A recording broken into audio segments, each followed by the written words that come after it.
மௌனவிரதம் இருப்பதை பலரால் வாழ்நாளில் நினச்சி கூட பார்க்க முடியாது. ஏன்னா அடுத்தவங்ககிட்ட பேசலைனாலும் சதா சர்வகாலம் எதையாவது நினச்சி நமக்குள்ளே நம்ம பேசிக்கிட்டே இருப்போம். இந்த ஜென் துறவிகள் மௌனவிரதம் இருந்ததும் அதே போல தான்.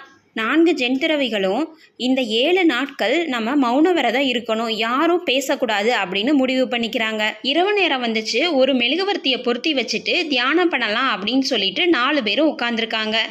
பலத்த காத்துல மெழுகுவர்த்தி சுடர் படபடத்தது.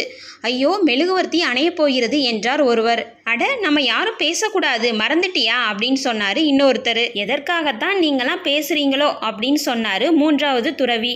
ஹஹஹஹா, நான் தான் பேசவில்லையே என்றான் 4வது துறவி. மௌனவிரதம் இருந்த 4 துறவிகளையும் கலைக்க மிகப்பெரிய போர் வர தேவையில்லை, சிறு சலனமே போதுமானதாக இருந்தது. இப்படி தான் உங்கள் மனசு ஒரு விஷயத்துக்கு பழக்கப்பட்டதாக இருந்துச்சுன்னா அது எளிதில் மாற்ற முடியாது. இறந்த காலத்தில் நடந்த விஷயங்களை தான் நம்ம நிறைய மனசுக்குள்ளே பேசிக்கிட்டே இருப்போம்.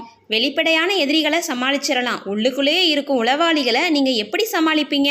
வேறு யாராவது உங்களை பிடித்து வைத்திருந்தால் பரவாயில்ல, நீங்களே உங்களை சிறை வச்சுக்கிட்டீங்கன்னா அந்த சிறை மீது நீங்கள் அன்பு வேற வச்சிட்டீங்க அப்படின்னா எப்படி அதிலிருந்து நீங்கள் வெளியே வருவீங்க?